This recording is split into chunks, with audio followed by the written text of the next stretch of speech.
जय हिंद, वंदे मातरम, इनकलाब जिंदाबाद। सबसे पहले तो मैं सभी को धन्यवाद करना चाहूंगा कि कल व्यक्तिगत रूप से और सोशल मीडिया की तरफ से और अपने कमेंट सेशन में जो बधाइयां दी, बर्थडे विश किया, उसके लिए आपको कोटि कोटि धन्यवाद। Thank you so much.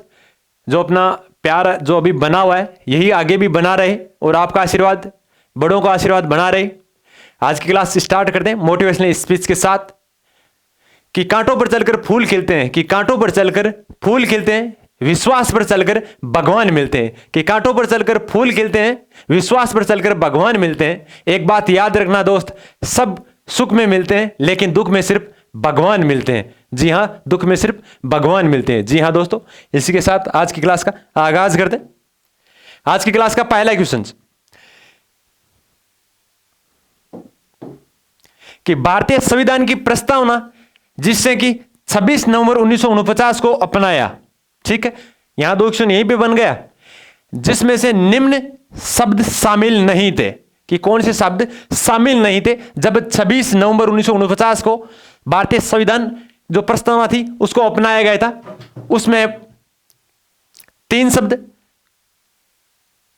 समाजवाद, धर्मनिरपेक्ष, अखंडता या सभी। बताइए देखिए कौन से जो 26 नवंबर 1949 को अपनाया गया था उसमें नहीं थे शब्द, कौन से नहीं थे? बताइए देखिए, एक बार कमेंट सेक्शन में राइट आंसर देके।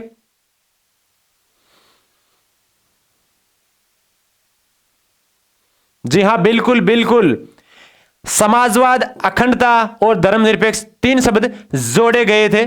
जी हां। नेक्स्ट क्वेश्चन, अगला क्वेश्चन है, सौरमंडल का एकमात्र ग्रह कौन सा है जो घड़ी की विपरीत दिशा में घूमता है? बहुत ही इंपॉर्टेंट क्वेश्चंस, बहुत ही इंपॉर्टेंट क्वेश्चंस आने वाले एग्जाम की दृष्टि से। शुक्र, बुध, मंगल या बृहस्पति? बताइए देखिए, 4 ऑप्शंस आपके सामने। कि सौरमंडल का एकमात्र ग्रह कौन सा है जो घड़ी की विपरीत दिशा में घूमता है? शुक्र, बुध, मंगल या बृहस्पति? जी हां, बिल्कुल बिल्कुल, इसका राइट आंसर होगा शुक्र ग्रह, जो सौरमंडल के एकमात्र ग्रह जो घड़ी की विपरीत दिशा में घूमता है। बिल्कुल, जी हां दोस्तों। नेक्स्ट क्वेश्चन, भारत का पहला उपग्रह आर्यभट्ट, भारत का पहला उपग्रह आर्यभट्ट जो कहां से लॉन्च किया गया था? कि कहां से लॉन्च किया गया था यह पूछा है। बताइए देखिए, सोवियत संघ कहां पे? रूस में। कहां पर है? रूस में। अमेरिका, इंडिया या इजराइल? बताइए देखिए कि सोवियत संघ, अमेरिका, इंडिया या इजराइल से लॉन्च किया गया था। जो भारत का पहला उपग्रह आर्यभट्ट था वो कहां से लॉन्च किया गया था? इन चारों ऑप्शंस में से बताइए। देखते हैं सबसे पहले कौन कमेंट सेक्शन में आंसर देता है। जी हां, बिल्कुल बिल्कुल, इसका राइट आंसर होगा आपका सोवियत संघ से लॉन्च किया गया था भारत का पहला उपग्रह आर्यभट्ट को। नेक्स्ट क्वेश्चन, इटाई रोग, कि इटाई रोग किसके द्वारा होने वाली विषाक्त के कारण होता है? बताइए देखें, मरकरी के कारण, पारा के कारण, आर्सेनिक के कारण या कैडमियम के कारण? बताइए देखें, 4 ऑप्शंस आपके सामने। कि इटाई रोग के द्वारा होने वाली विषाक्त का कारण है मरकरी, पारा, आर्सेनिक या कैडमियम। 4 ऑप्शंस आपके सामने। बताइए देंगे। जी हां, बिल्कुल बिल्कुल, इसका राइट आंसर होगा कैडमियम। और पारा से क्या होता है? मिनीमाटा रोग। क्या होता है? मिनीमाटा रोग किससे होता है? पारा से। नेक्स्ट, अगला क्वेश्चन है, निम्नलिखित में से किसको मर्तकों का टिल्ला, किसको मर्तकों का टिल्ला के नाम से या मर्तकों के टिल्ला के नाम से जाना जाता है? हड़प्पा, मोहनजोदड़ो, कालीबंगा या बनवाली? 4 ऑप्शंस आपके सामने। हड़प्पा, कालीबंगा, मोहनजोदड़ो या बनवाली, इनमें से किसको मर्तकों के टिल्ले के नाम से जाना जाता है? बताइए देखिए। जी हां, बिल्कुल बिल्कुल इसका राइट आंसर होगा मोहनजोदड़ो, जिसको मर्दों के टीले के नाम से जाना जाता है।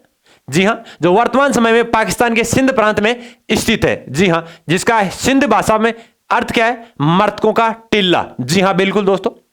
नेक्स्ट क्वेश्चन, शिशुपालवधम नामक पुस्तक की रचना किसने की थी? कि शिशुपालवधम नामक पुस्तक की रचना किसने की थी? चार ऑप्शन आपके सामने, चंद्रबधाई, माघ, मंडन या सारंगधर। बताइए, देखिए चार ऑप्शन आपके सामने, चंद्रबधाई, माघ, मंडन या सारंगधर। बताइए, देखिए शिशुपालवधम पुस्तक की रचना। जी हां, बिल्कुल बिल्कुल इसका राइट आंसर होगा आपका माघ ने शिशुपालवधम नामक पुस्तक की रचना की थी। और चंद्रबधाई ने किसकी की थी? बताइए, देखें। जी हां, बिल्कुल बिल्कुल पृथ्वीराज रासो की। किसकी की थी? पृथ्वीराज रासो। पृथ्वीराज रासो की रचना की थी। बहुत बार पूछा जाता है क्वेश्चन। जी हां, बिल्कुल हिंदी की पहली रचना होने का सम्मान प्राप्त किया था इन्होंने।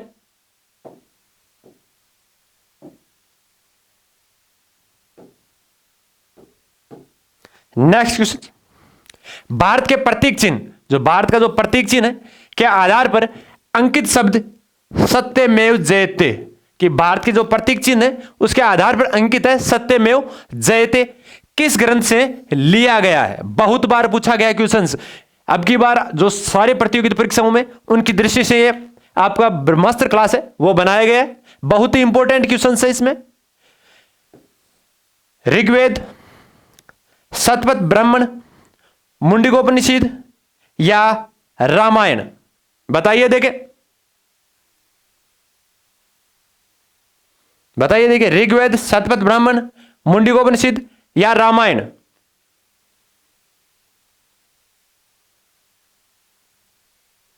जी हां, बिल्कुल बिल्कुल सत्यमेव जयते मुंडकोपनिषद से लिया गया, बिल्कुल।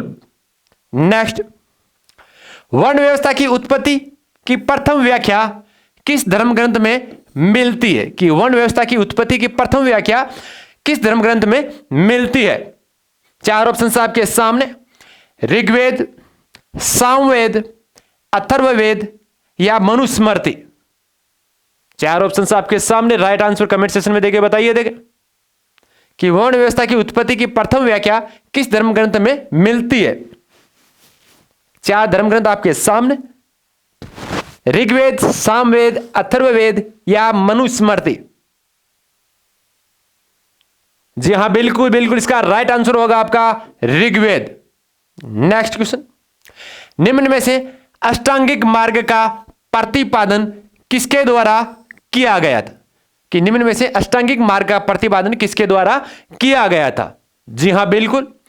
बताइए, देखिए महात्मा बुद्ध, शंकराचार्य, महावीर स्वामी या गुरु नानक।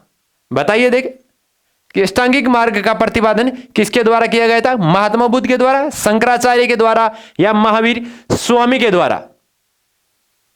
चार ऑप्शन आपके सामने। जी हां, बिल्कुल बिल्कुल इसका राइट आंसर होगा आपका महात्मा बुद्ध के द्वारा अष्टांगिक मार्ग का प्रतिपादन किया गया था। जी हां, बिल्कुल। गौतम बुद्ध का जन्म नेपाल के लुम्बिनी में हुआ था 563 ईस्वी। जी हां, बिल्कुल। और 528 ईसा पूर्व वैशाखी माह की पूर्णिमा को ही बोध गया के एक वृक्ष के नीचे इन्होंने ज्ञान प्राप्त किया था। जी हां, बिल्कुल दोस्तों। और कुशीनगर में इन्हीं के दिन 18 मई को बुद्ध जयंती मनाई जाती है। जैसे कि आपको पहले पूछा गया था कि 18 मई को, एक बार क्वेश्चन भी पूछा गया था, 18 मई को कौन सी मनाया जाता है? कि 18 मई को बुद्ध जयंती मनाई जाती है। जी हां, और कुशीनगर में इसी के दिन उन्होंने 80 वर्ष की उम्र में देह त्याग दी थी। जी हां, उम्र कितनी थी? 80। एक बार पूछा गया था कि कितनी उम्र में उन्होंने देह त्याग किया था, तो उम्र कितनी थी? 80 वर्ष थी। जी हां, ठीक है। नेक्स्ट क्वेश्चन, सौर प्रणाली का आविष्कार किसने किया था? कि सौर प्रणाली का आविष्कार किसने किया था? जी हां, टाइम का लिहाज देखते हुए क्लास को थोड़ी स्पीड से चलाया जाता है कि सौर प्रणाली का आविष्कार किसने किया था? चैडविक, कोपरनिकस, जॉन हेनली या गैलीलियो। चार ऑप्शन आपके सामने, कि सौर प्रणाली का आविष्कार किसने किया था? चैडविक, कोपरनिकस, जॉन हेनरी या गैलीलियो? जी हां, बिल्कुल बिल्कुल इसका राइट आंसर होगा कोपरनिकस।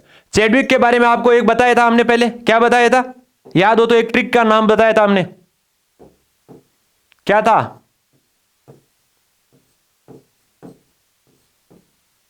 ईंट पर नाच। इलेक्ट्रॉन की खोज जे थॉमसन, प्रोटॉन की खोज रदरफोर्ड, न्यूट्रॉन की खोज चैडविक। जी हां बिल्कुल दोस्तों। गैलीलियो ने क्या किया था? दूरबीन की खोज की थी। किसकी की थी? एक ऐसी दूरबीन का पता चलाया था जिसका आविष्कार किया था और हॉलैंड में हुई थी, जिससे खगोलीय पिंडों की ज्ञात कर सके, खगोलीय पिंडों को देख सकते हैं। जी हां, कि दूरस्थ खगोलीय पिंडों को देखने पे और उनकी गति का अध्ययन किया जा सकता है, ऐसे एक दूरबीन का आविष्कार या खोज की थी। नेक्स्ट, साधारण नमक का रासायनिक नाम क्या है? कि साधारण नमक का रासायनिक नाम क्या है? बहुत बार पूछा भी गया क्वेश्चन है, बहुत ही इंपॉर्टेंट पूछा जाता है और एकदम सिंपल क्वेश्चन है। जल्दी से कमेंट सेक्शन में आंसर दीजिए। जी हां, क्लास को जल्दी जल्दी चलाया जाता है, कम समय में ज्यादा क्वेश्चंस सटीक तरीके से आने वाले एग्जाम की दृष्टि से सारे क्वेश्चंस। कि साधारण नमक का रासायनिक नाम sodium chloride, sodium nitrate, ammonium chloride या कैल्शियम क्लोराइड? बताइए देखें। जी हां, बिल्कुल बिल्कुल राइट आंसर होगा sodium chloride. Sodium chloride NaCl। Sheesh Mahal trophy का संबंध किस खेल से है? कि शीश महल ट्रॉफी का संबंध किस खेल से है, यह पूछा। क्रिकेट, बास्केटबॉल, कुश्ती या टेबल टेनिस? बताइए देखें, चार ऑप्शन आपके सामने।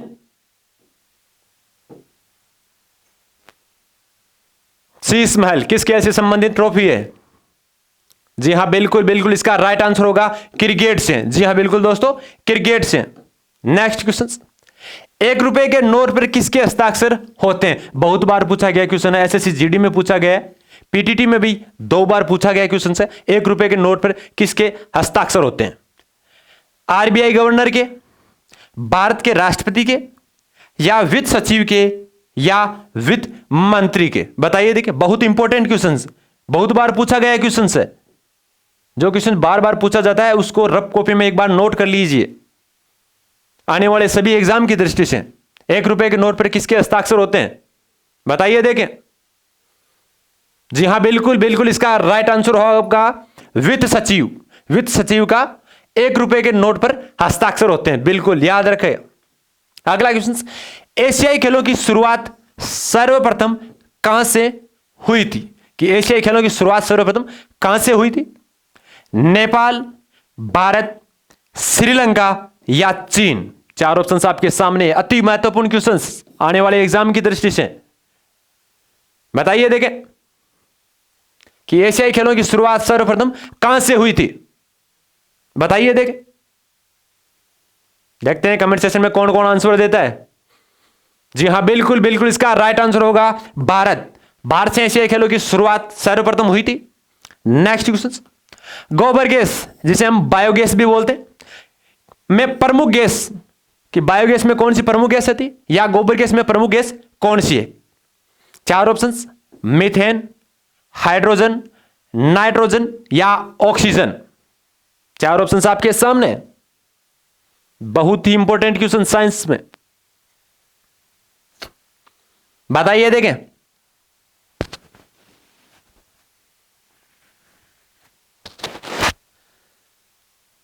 जी हां, बिल्कुल बिल्कुल इसका राइट आंसर होगा मीथेन, जिसमें CO2 भी शामिल होती है।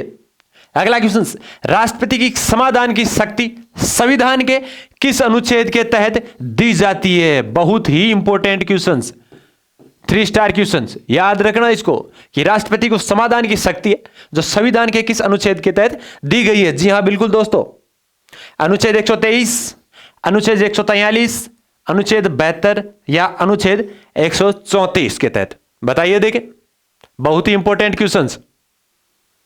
जी हां बिल्कुल बिल्कुल, जी हां बिल्कुल इसका राइट आंसर होगा 72 अनुच्छेद के तहत राष्ट्रपति को समाधान की शक्ति दी गई है। नेक्स्ट, किस महाद्वीप को द्विद्वीपीय महाद्वीप कहा जाता है? कि किस महाद्वीप को द्विद्वीपीय महाद्वीप कहा जाता है? बताइए देखें। यूरोप, अंटार्कटिका, उत्तरी अमेरिका या ऑस्ट्रेलिया। 4 ऑप्शन आपके सामने। बताइए देखें, किस महाद्वीप को द्विद्वीपीय या द्वीपीय महाद्वीप कहा जाता है? बताइए देखें। 4 ऑप्शन, यूरोप, अंटार्कटिका, उत्तरी अमेरिका या ऑस्ट्रेलिया। जी हां, बिल्कुल बिल्कुल इसका राइट आंसर होगा ऑस्ट्रेलिया। और एशिया का सबसे बड़ा महाद्वीप कौन सा है? सबसे बड़ा महाद्वीप यूरोप महाद्वीप। जी बिल्कुल। अगला क्वेश्चन, दबाव के मापन के लिए इकाई, कि दाब के मापन के लिए इकाई क्या है? 4 ऑप्शन आपके सामने। जूल, पास्कल, न्यूटन या एम्पियर। बताइए देखें। जूल, पास्कल, न्यूटन या एम्पियर, दाब के मापन के लिए इकाई। बहुत बार पूछा गया क्वेश्चन है। जी हां बिल्कुल। आर्मी योद्धा, बिल्कुल बिल्कुल। जी हां, इसका राइट आंसर होगा आपका पास्कल। दाब के मापन की इकाई क्या है? पास्कल। जी हां। नेक्स्ट क्वेश्चन, भारतीय संविधान के कौन सा अनुच्छेद प्रेस की स्वतंत्रता की बात करता है? बहुत इंपॉर्टेंट क्वेश्चन। जी हां बिल्कुल दोस्तों, बहुत ही इंपॉर्टेंट क्वेश्चन कि कौन सा अनुच्छेद है जो प्रेस की स्वतंत्रता का या प्रेस की स्वतंत्रता की बात करता है? जी हां बिल्कुल दोस्तों, बताइए देखिए। अनुच्छेद 15, अनुच्छेद 16, अनुच्छेद 22 या अनुच्छेद 19? बताइए देखें, बिना किसी टाइम लिए कमेंट सेक्शन में छाप दीजिए आंसर। प्रेस की स्वतंत्रता किस संविधान में बताई गई है? अनुच्छेद 15, अनुच्छेद 16, अनुच्छेद 22 या अनुच्छेद 19? बहुत ही इंपॉर्टेंट क्वेश्चंस। बिल्कुल। जी हां बिल्कुल, इसका राइट आंसर होगा अनुच्छेद 19 के तहत प्रेस की स्वतंत्रता की बात की गई। जी हां बिल्कुल दोस्तों। नेक्स्ट क्वेश्चन, भारत में सर्वप्रथम स्वर्ण मुद्राएं किसने चलाई थी? 4 ऑप्शन आपके सामने। कुषाण, इंडो ग्रीक यवनराज, शक या पल्लव? बताइए देखिए, बहुत ही इंपॉर्टेंट क्वेश्चंस सभी प्रतियोगी परीक्षाओं के लिए, चाहे वो पीटीटी हो, चाहे वो एसएससी जीडी हो, चाहे वो अपनी आर्मी योद्धा टीम हो, चाहे वो सीआरपीएफ हो, और चाहे वो ट्रेडमैन बीएसएफ हो। सबको देखते हुए जो इंपॉर्टेंट क्वेश्चंस इक्वल आते हैं उन्हीं में से पुटअप जो क्वेश्चंस होते हैं उन्हीं को उठाया गया, उन्हीं को दृष्टि से देखते हुए बनाया गया है। बताइए देखें। जी हां बिल्कुल, भारत में सर्वप्रथम स्वर्ण मुद्राएं किसने चलाई थी? Indo Greek यवनराज। नेक्स्ट, भारतीय संस्कृति का स्वर्ण युग, भारतीय संस्कृति का स्वर्ण युग मौर्य काल, राजपूत काल, चोल काल या गुप्त काल? बताइए देखें, बहुत ही इंपॉर्टेंट क्वेश्चंस आने वाले एग्जाम की दृष्टि से। भारतीय संस्कृति का स्वर्ण युग बहुत बार पूछा गया क्वेश्चंस है। जो रिपीटेड क्वेश्चन होते हैं लगभग वही भी वापस से आपको बताया जाता है, और जो आने वाले एग्जाम की दृष्टि से महत्वपूर्ण होते हैं वो क्वेश्चन आपको पुटअप करवाए जाते हैं। जो क्वेश्चन आपको नहीं आते एक बार रफ कॉपी में नोट कर लीजिए। जी हां बिल्कुल बिल्कुल, इसका राइट आंसर होगा आपका गुप्त काल, जो भारतीय संस्कृति का स्वर्ण युग कहलाता है। जी हां बिल्कुल दोस्तों। अगला क्वेश्चन, हल्दी घाटी का युद्ध किस वर्ष हुआ था? कि हल्दी घाटी का युद्ध वह किस वर्ष हुआ था? बहुत बार पूछा गया है, हल्दी घाटी का युद्ध किसकी या किस वर्ष हुआ था? 1761 ईस्वी, 1757 ईस्वी, 1576 ईस्वी या 1572 ईस्वी? बहुत इंपॉर्टेंट क्वेश्चंस। हल्दी घाटी का युद्ध कब हुआ था या किस वर्ष हुआ था? बहुत इंपॉर्टेंट क्वेश्चंस। बताइए देखें। 1761, 1757 या 1576 या 1572? बताइए देखें। जी हां बिल्कुल दोस्तों, इसका राइट आंसर होगा 1576 में। महाराणा प्रताप वह अकबर की सेना का जो सेनानायक था जिसने मान सिंह ने नेतृत्व किया था अकबर की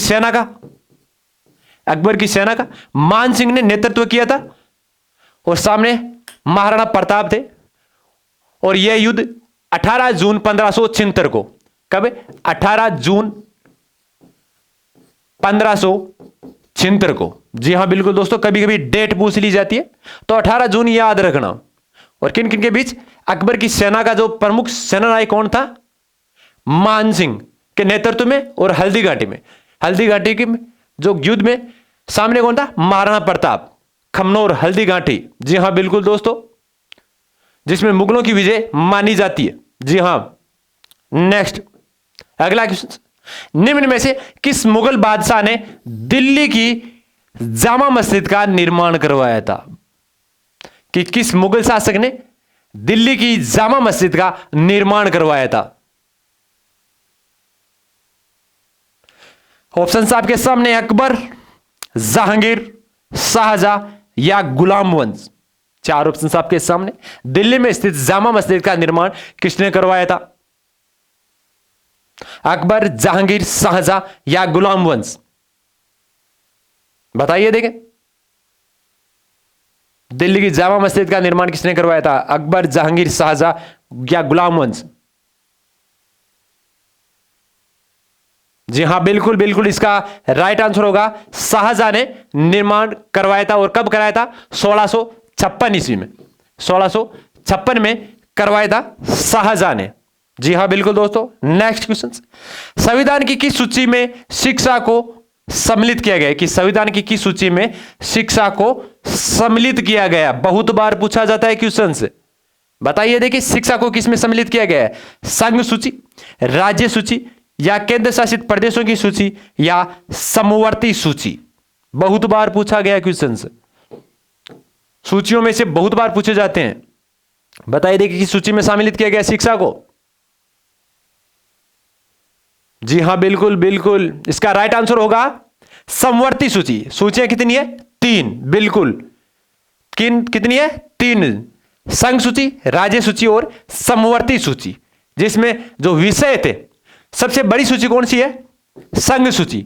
जो वर्तमान में विषय हैं, कितने विषय हैं संघ सूची में? बताइए देखिए। जी हां बिल्कुल, 99। वर्तमान में कितने? 99। कितने? 99। और मूलतः संविधान में उस टाइम कितनी थी, यह भी बता दिए। सबसे बड़ी सूची है। जी हां बिल्कुल बिल्कुल, 97। और अब कितनी हो गई है वर्तमान में? 99। जी हां बिल्कुल दोस्तों। अगली है राज्य सूची। राज्य सूची में वर्तमान में कितने? बताइए देख। जी हां बिल्कुल, 61। कितनी है? 61। और मूलतः में कितनी सूचियां, कितने विषय थे? 66। इसमें कम हुए हैं, यह याद रखना। यह भी पूछा जा सकता है कि सूची में वर्तमान में विषय कम हुए हैं। किस में हुए? राज्य सूची में। एक बार पूछा गया क्वेश्चन से। जी हां बिल्कुल। अगली है समवर्ती सूची। तो समवर्ती सूची में जो वर्तमान में कितने विषय हैं? 52। जी बिल्कुल, इसका राइट आंसर होगा 52। और मूलतः संविधान थे, उसमें कितनी थी? 47। कितनी थी? 47। ऐसा याद रखना, 97, 66, 47। और वर्तमान में 99, 61 और 52। कम किसमें हुआ है? राज्य सूची में, वर्तमान में। जी हां बिल्कुल दोस्तों, किसमें हुआ है? राज्य सूची में वर्तमान में कम हुआ है। अब यह भी याद रखना कि संघ सूची में किस किस विषयों को जोड़ा गया है। पहली बात तो संघ सूची में एक तो है रेलवे को। किसको? एक तो रेलवे को जोड़ा गया। बहुत बार पूछा जाता है कि रेलवे को किस सूची में जोड़ा गया? किस सूची में जोड़ा गया? रेलवे को संघ सूची में जोड़ा गया है। जी, संविधान की जो भारत का संविधान है उसमें संघ सूची में रेलवे भाग जोड़ा। एक है बैंकिंग, रेलवे के साथ में कौन सा है? बैंकिंग। रेलवे, बैंकिंग सबसे बड़ी सूची है संघ सूची। रेलवे हो गया, बैंकिंग हो गया, और एक है वायु सेवा। क्या है? वायु सेवा। वायु सेवा, बैंकिंग तो हो ही गया, वायु सेवा और रेलवे दोनों जुड़ी गए। एक प्रतिरक्षा और होती है, एक बार पूछा गया, याद रखना इस चीज को भी, शायद पूछ सकते हैं आगे भी कि प्रतिरक्षा को किस सूची में जोड़ा गया है? किस में जोड़ा गया? संघ सूची में जोड़ा गया। अब राज्य सूची की बात कर लेते हैं कि इसमें कौन कौन से विषयों को जोड़ा गया है संविधान में। इसमें एक तो है कृषि, बहुत इंपॉर्टेंट, कौन सा है, कृषि। एक तो है कृषि, बहुत बार पूछा जाता है कृषि का। एक होता है पुलिस, पुलिस किस विषय सूची का विषय है, राज्य सूची का। एक है पुलिस वाला, जी हां बिल्कुल दोस्त। एक होता है शराब, क्या होता है, शराब, शराब को भी राज्य सूची में जोड़ा गया। और जेल खाना, जेल खाना होता है, इसको भी इसी में जोड़ा है, जेल खाना, जी हां बिल्कुल दोस्तों, जेल खाना। फिर बची कौन सी है, समवर्ती सूची। और समवर्ती में सूची में सबसे इंपॉर्टेंट याद रखना वो होती है शिक्षा, ज्ञान, क्या है, शिक्षा, शिक्षा का विषय समवर्ती सूची में, जी हां बिल्कुल। एक है मजदूर संघ, शिक्षा और मजदूर संघ, जो इंपॉर्टेंट अभी तक पूछे गए और जो पूछने की संभावना वही बता रहे हैं हम आपको। एक वन विभाग से रिलेटेड होता है, वन रक्षक भर्ती में पूछा भी गया था कि वन विषय को किस सूची में सम्मिलित किया गया है, तो उसका भी समवर्ती सूची था। और जो दुकानों में जो मिलावटें होती है ना, दुकानों में मिलावटें, मिलावटों वालों को सामान को भी किस में सम्मिलित किया है, मिलावट वालों को भी समवर्ती सूची में सम्मिलित किया गया है। इन विषयों को भी ध्यान रखना, बार बार पूछा जाता है, इसलिए थोड़ा सा विस्तार से बता दिया। अपनी क्लास ज्यादा लंबी नहीं रहती है, जो इंपॉर्टेंट होते हैं वही बताते हैं, इसीलिए कहते हैं कम समय में सटीक ज्यादा क्वेश्चंस बताएं, जो आने वाले एग्जाम की दृष्टि से अति महत्वपूर्ण है। क्लास समाप्त होने से पहले एक बार आपको फिर से धन्यवाद देना चाहूंगा। कल जैसे ही व्यक्तिगत रूप से और कमेंट सेशन के माध्यम से और सोशल मीडिया की तरफ से जो धन्यवाद, जो बर्थडे विशेष मिले, उनके लिए एक बार फिर से धन्यवाद। Thank you so much. ऐसा भी प्यार हमें आगे भी बना रहे और आशा करते हैं आप सभी ऐसे खुश होंगे अपनी क्लास से लेकर। जी हां बिल्कुल दोस्तों, आगे भी अपना प्यार बना रहे। जय हिंद, वंदे मातरम, इनकलाब जिंदाबाद।